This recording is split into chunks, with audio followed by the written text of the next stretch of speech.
before we actually started filming, you just went on and you told me you realized that you branded yourself as a father. Forget everything else that you're doing. You just are a father. And I'm like, I'm with that. Mm-hmm. I accept that title willingly. I was in my mid-20s when my oldest was born, and I was still coming into myself. There wasn't a lot of responsibility that I had within myself before fatherhood became a thing for me. Mm-hmm. And it's just like, I don't want to try to downplay the whole role as far as fatherhood. Calling it a thing is just like, it's not the right way to go. But just knowing that, okay, you've got to really get your life together. Everything else that happened before, that was practice. That was just like regular season. Now you're actually in the playoffs, and you've really got to come through for your children. Just being able to understand and recognize that and try to figure out how to navigate all of those steps was really the hardest thing for me. Mm-hmm. And it was also, it took an emotional toll on me as well, to be honest with you, because especially when you get into that mode where you want to provide the best, there's that added pressure that you put on yourself to not fail.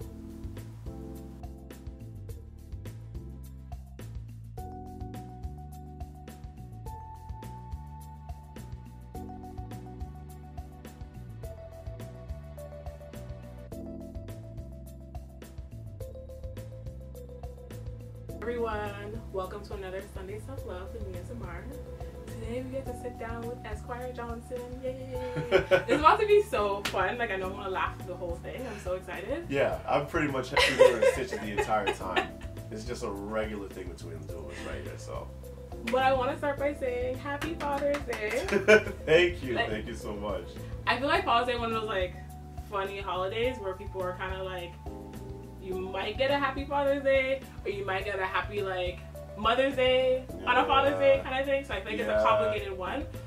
But with that being said, I also feel like that's part of why I really wanted to take the time to have a conversation with you. And like, while you're like the only man who's ever been interviewed in like all of Sunday Self-Love. Wow. Yeah, no, for real. What? Oh wow, talk about a bombshell, talk about pressure right now. Alright, okay. But I feel like it's important to really like acknowledge fathers, and particularly when fathers are being so intentional to put in work to be a father. I feel like it's important for us to take the time out to honor that and respect that.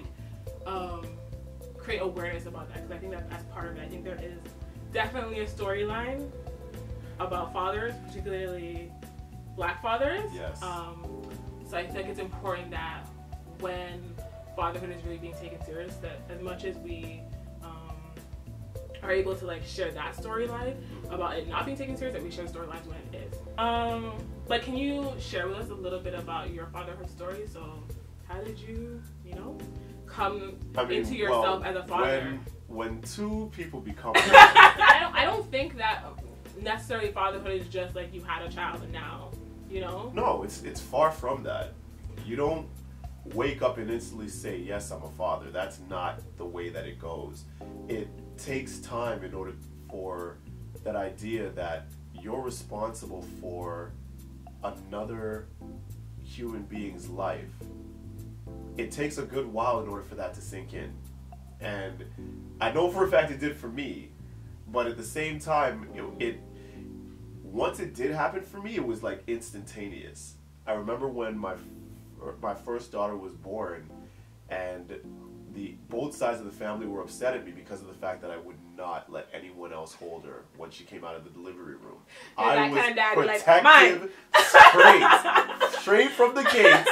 Listen here, little one, I'm your daddy, and nobody else is going to love you like I am. I was that. I kind of love wondering about is moving from a place where like you weren't able to be in your girl's life in a particular way, and then being able to be in their life, and like what made you want to continue to,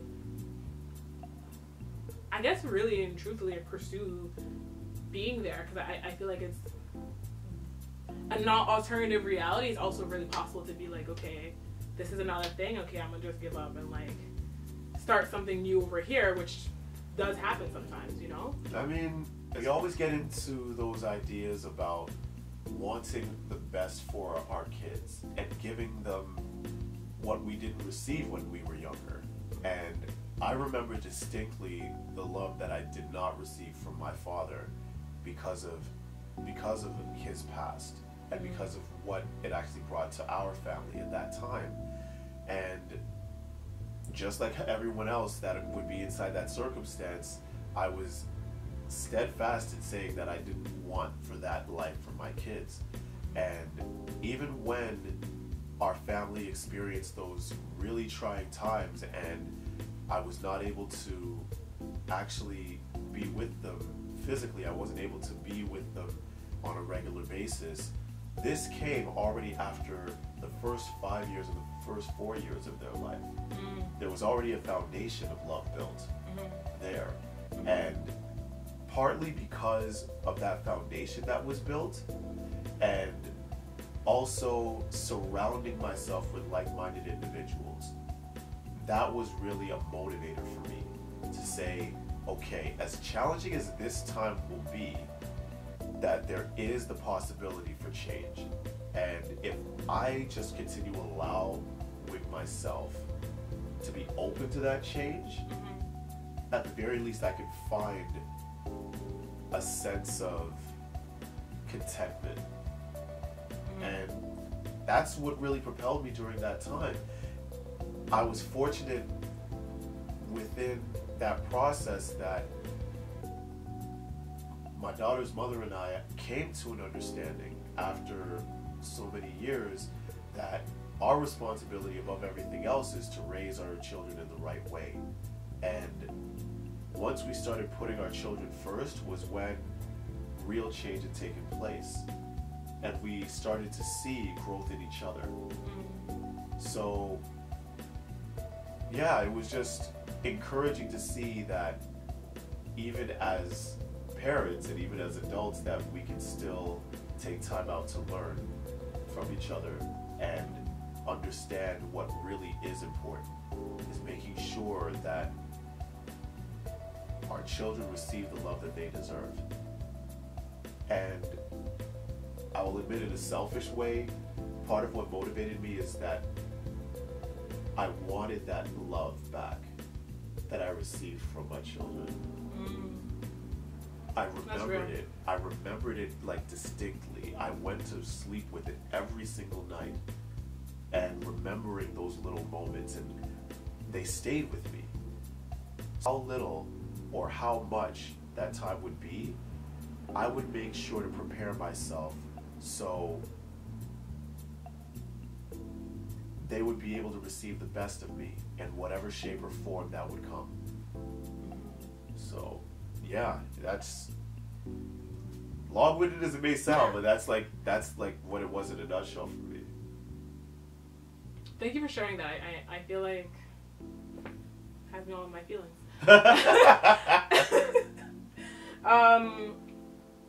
So what brought you to like now working with fathers? Because I feel like a big part of what you do is creating empowering and supportive environment for other young fathers, and what made you feel like that was important for you to do? Well, it's basically because, and I was mentioning this from before, there were like-minded individuals around me that were going through similar circumstances of separation and wanting to have that connection back with their children. And a very, very good friend of mine, S-Quire, had connected me with an organization called Young Potential Fathers. Within working at Ujima House and Young Potential Fathers, it wasn't something that I had experienced before. And it actually motivated me to do more. It's even more encouraging because you would end up seeing different men from different walks of life. The majority of them fathers, some of them are fathers-to-be, and all of them coming with the same level of understanding that they understand the importance that they play in their children's lives. So, I'm imagining these conversations with these fathers are getting real deep. Yes. And like really emotional. Yes. If you don't mind sharing, what are some of the messages or takeaways that you would have for, say, a young father who's watching this video right now? What are the things that you could give us, like 3 nuggets, like 3 need to know kind of things? What would you share? 3 nuggets. Yeah. Nuggets are so important in life, though. Like, yeah, nuggets can carry you through, like, crisis. Okay, but yeah, you say nuggets and then I start getting hungry. That's not a good 3 important nuggets to share with a young father. I would say, for one, know your worth. Understand that regardless of how you became a father, it wasn't by accident that you were chosen to be a father. So know your worth and know for a fact that you were made for this role. You were built for this role. And it's entirely possible within you to do it. So know your worth. I would also say embrace your village. So what I mean by village, that could actually mean so many different things. It could be your nuclear family. It could be your extended family. It could be your community. But embrace your village. Know for a fact that you don't have to do this alone. There's that ongoing saying that says it takes a village to raise a child. But it also takes a village in order to provide fathers the support that they need. So know your worth, embrace your village, and enjoy the experience of fatherhood. Your children will continue to surprise you. Every single day there will be something new, and there will always be a new thing for you to learn. There will always be something new for you to experience that your children will show you. Embrace that as well. Be able to know and actually enjoy that experience, because this fatherhood thing is a lifelong experience. It's a lifelong thing. So it's not a matter of you might as well enjoy it. Enjoy it. That's it. That's really where it is. Know your worth, embrace your village, and enjoy the experience. That was 3 nuggets. That's so amazing. Why are you so bummed? Like, I can't even deal with it. I wasn't even ready. Oh my God. I ain't a father, but I'm in my feelings a little bit. I'm just like, I'm over here thinking about it. I'm like, wow. I'm like, maybe I should go call my dad. Oh, stop it. Wow, honestly. When was the last time you called your dad? On that note. Okay. On that note, what's your advice or tip for women like myself who have had very complicated, I can't even say the word. Complicated? Complicated, yes. Complex. Yes. So, women like myself who definitely have had very nuanced and complicated relationships with our fathers, who still, I still love my dad, but who definitely still love our fathers. And I feel like, I'll speak for myself, like, I know that my father loves me. It's not that I don't feel that he loves me, or that's not the question. Okay. But, years of, like, complicated, like, miscommunications and misunderstandings. Yeah. And just really, with my hindsight, I know that my father's biggest struggle is really his own father. Okay. And I understand that him expressing the love that he feels is really difficult for him. Okay. You know, so I don't question that the love is there, but I'm like, he has a really hard time being able to express it. Right. And then that definitely gets in the way. Okay. Within our relationship. So when you asked me, was the last time I called my dad, I'm like instantly. I'm like, I actually don't remember, but I'll tell you, my dad called me a few days ago. Okay. So, and I haven't called back yet. And he was like, too busy to answer. So like, that's a part of it, and I recognize and I own that a big part of our distance at this point in life is that I'm used to just being like, we don't talk often. So I'm used to that as being a standard. Where he's like, no, I want to talk to you all the time, and I'm like, as you get older, you're just like, oh, okay, well, that time has passed, you know? Because of the fact that you're used to what it was before. Yes. Do you ever find yourself asking, when your dad calls now, do you ever find yourself asking, why is he calling now? Why does he seem to be making the effort now? Do you ever ask yourself that?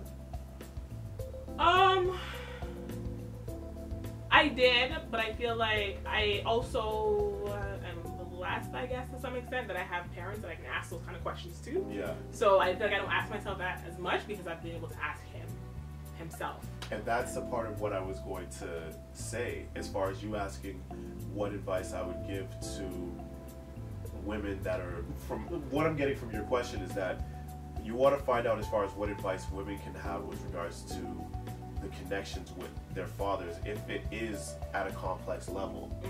And that's really the key itself. It comes with communication. And just like how I was saying from before that it's a lifelong learning experience to being a parent, children are the ones that teach parents how to live. Simple.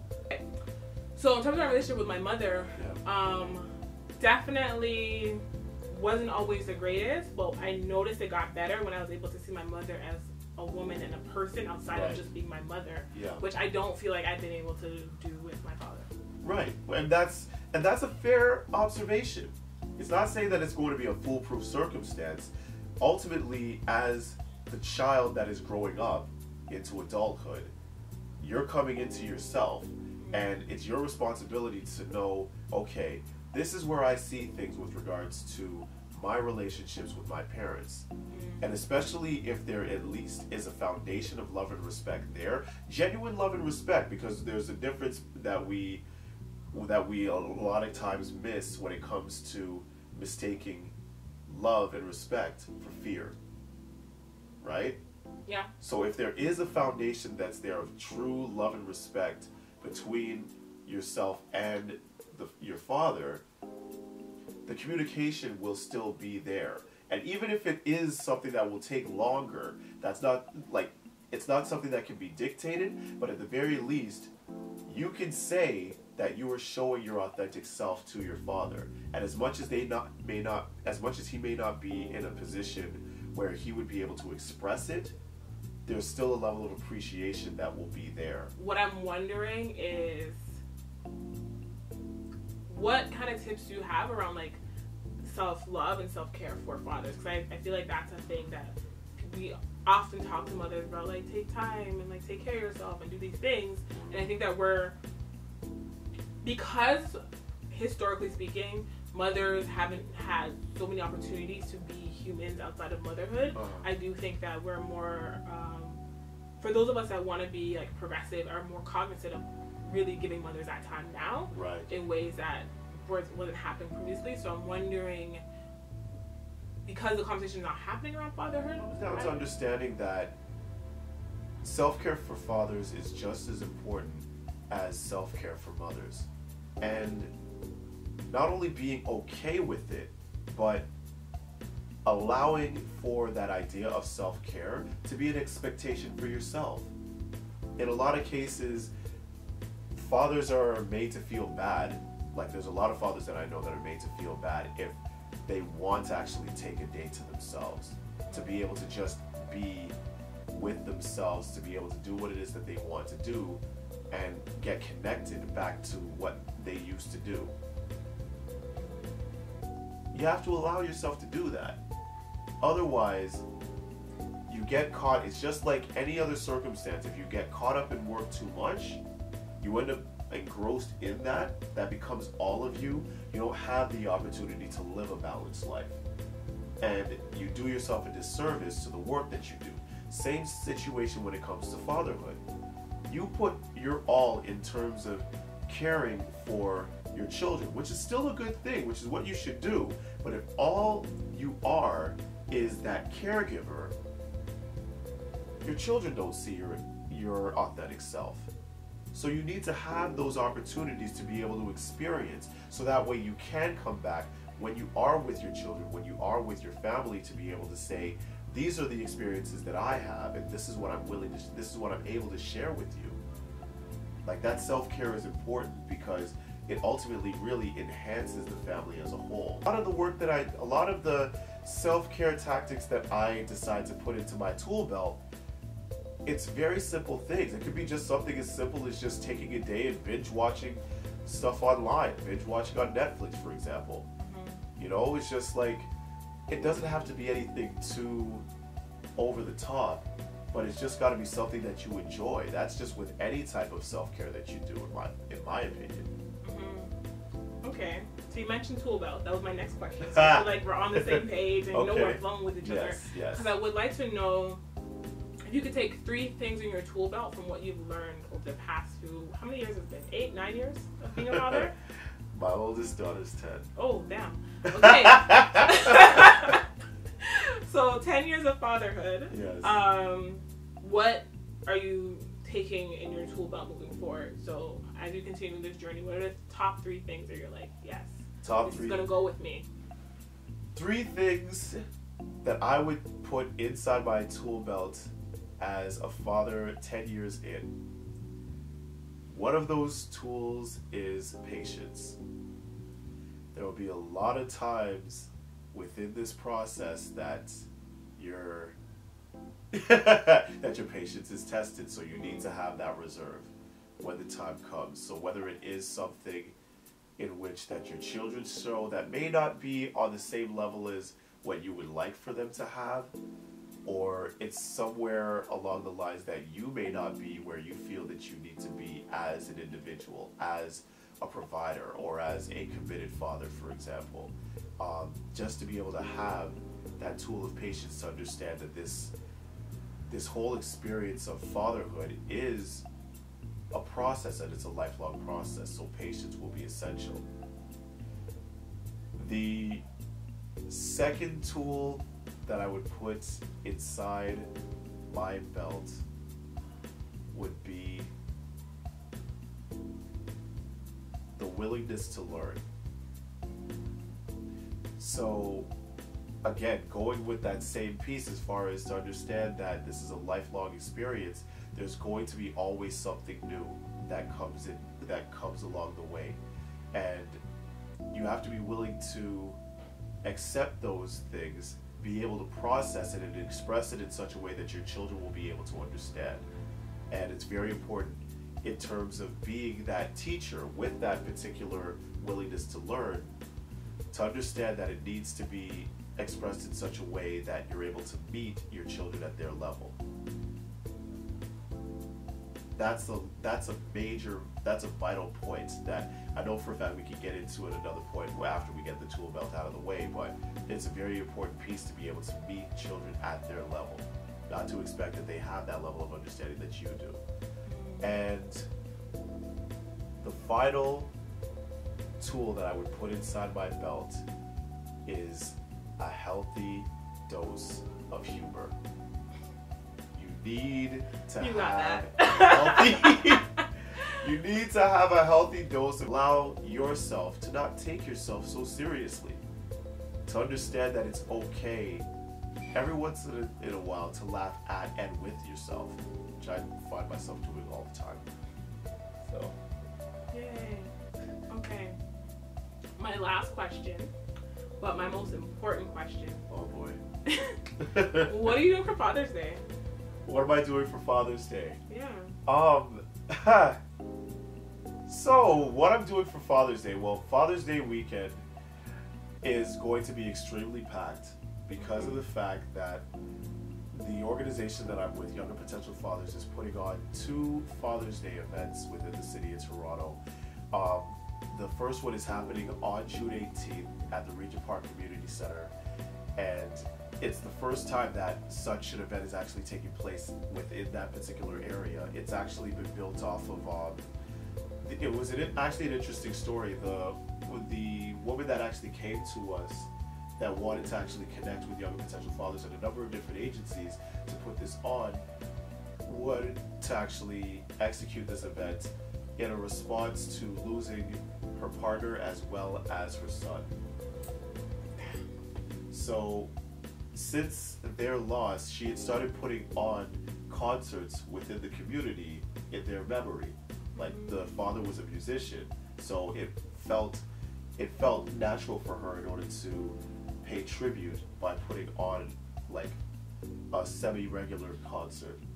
So when she approached our managing director at YPF about the idea, we were able to connect with other agencies within the Regent Park community in order to say, instead of just making it a concert, let's make it a Father's Day celebration. And the first of its kind within Regent Park is taking place there. Now on the 19th, which is actually Father's Day, we're having our 3rd annual Father's Day celebration here at Little Avenue Memorial Park.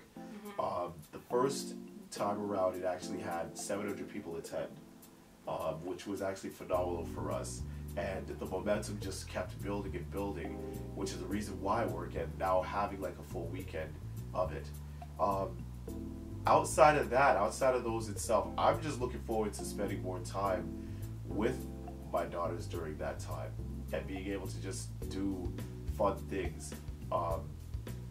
Again, it doesn't have to be too crazy. Just the antics that we get into anytime we go on road is just ridiculous. Yeah, I have like the best like videos and pictures on Insta of life. Just, like, I'm in that time of my life where all I think about is children. So like, whenever I follow all the blogs with kids on it, so and like you're one of those people that get to scroll through and be like, oh my gosh. Lanaya and Sienna are characters. I will tell you that right now, and they're not shy when it comes to the camera, which is probably not the safest for me because I like being on the other side of the camera. I'm just like, they do, they really do. I don't. They must get it from their mother because I'm a dad. So, I mean, no, but it's just like they have so much energy, they have so much life, and they have so much light in them that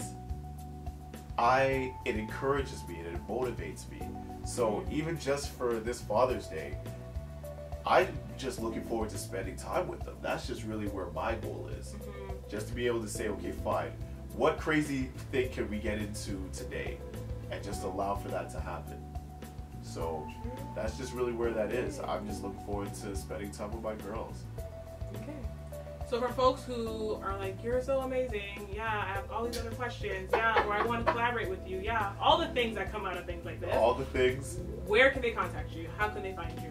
Well, if you want to connect with the work that I'm doing at Young and Potential Fathers, you can actually check our website out at www.young, the letter P as in Peter, fathers.org.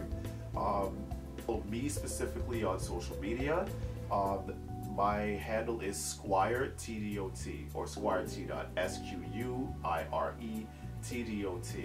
and you'll be able to actually see more about the work that I do with Young and Potential Fathers, the media production work that I do as well, and at the same time, whatever antics that myself and my daughters get into as well, you'll be able to see a healthy dose of that as well. Yay! Thank you. Thank you so much. This was amazing. Thank you. Thank you so much for having me. I had so much fun, and I feel like it was lots of emotions, but then also lots of fun times. So all the feels. Yeah, exactly. And I feel like it's nice to really have a conversation about fatherhood that is full encompassing of like its different facets, and it isn't just like the ones that I'm used to having. No, no. Fathers are complicated people. You gotta understand. Fathers are complicated people. So we good. We good. But thank you. Enjoy your Father's Day.